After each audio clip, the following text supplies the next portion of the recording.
Hey, what is up guys? Just want to make a quick informative video on what type of SD card you should be looking out for the Mavic 2. Now in some of my past videos I covered with the Mavic 2, you might have noticed for my screen recording, you might seen this little symbol up here. Well, if you've seen this icon, it's pretty much just telling you that the SD card that's equipped in the Mavic 2 is not really fully supportive. I used to use this SD card on the OG Mavic Pro, the original. And the reason why it worked on that one, but not this one, is that the older one used to shoot at a max video bit rate of 60 megabits per second, while these latest Mavic 2s are shooting at 100. And if we do the formula for that, we need at least 12.5 megabytes per second for this drone to be able to write the video footage efficiently on the micro SD card. And if we go to DJI's website under the FAQ section for the Mavic 2, on the Mavic 2 supportive SD cards, we can see that for some odd reason, they're all Sandisks except for one. But all these Sandisk SD cards, they all share 30 megabytes per second writing speeds. And yes, I'll be linking all those supportive SD cards in the video description down below for you guys. My personal favorite, and I think the best value, is this 64 gig one for $26 as the time of making this video. All that will be linked below. But I do want to educate you guys on what kind of SD cards you should be looking out for. If let's say you're on vacation or you're away from home and you forget your SD card, you can simply go to an electronics store, and these are the things you gotta look out for when selecting the SD card for your drone. I'll break it down the specs as quickly as possible. But as we discussed about earlier, we need something that's capable of writing 12.5 megabytes per second. And the SD card I personally selected wasn't on the list, but it is indeed supportive for the Mavic 2. Here's why. This little U with a 3 in the middle, that's all you really have to look for. This is called the UHS speed class. And using this graph I found online, we could see that it writes at 30 megabytes per second, which is more than enough that we need to use to film 4K with the Mavic 2.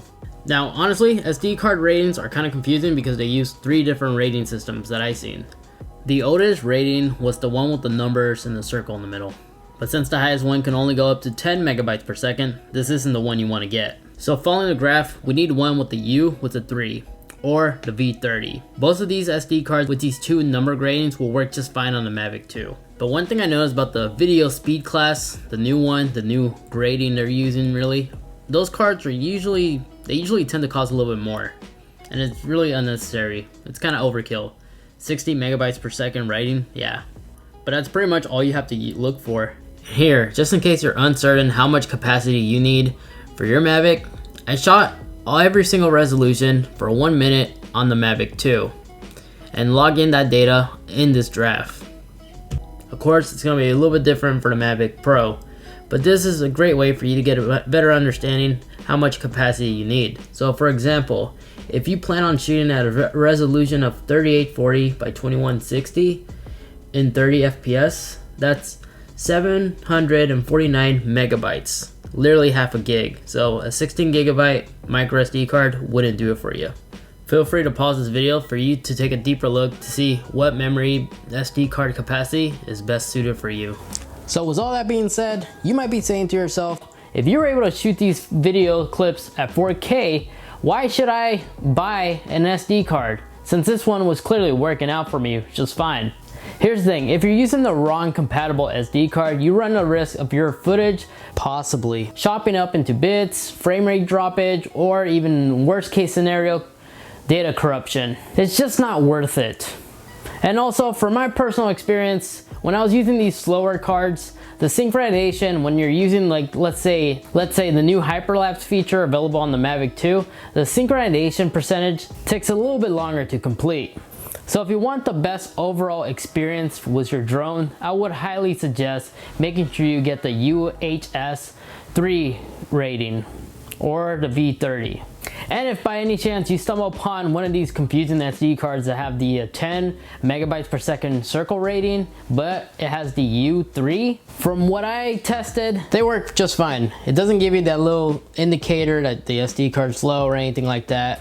saying that this SD card is not supportive. So I guess if you encounter one of these SD cards, they should work just fine. But yeah, that's it. That's all you gotta know when selecting the micro SD card for your Mavic 2. So if you found this video useful, informative in any way, I'll really appreciate if you could smash that like button and get subscribed so you don't miss any more tech videos like this. And yes, I do have a ton of drone content coming your way, so make sure you stay tuned for that. But until next time, hope to see you guys on the next one. Peace.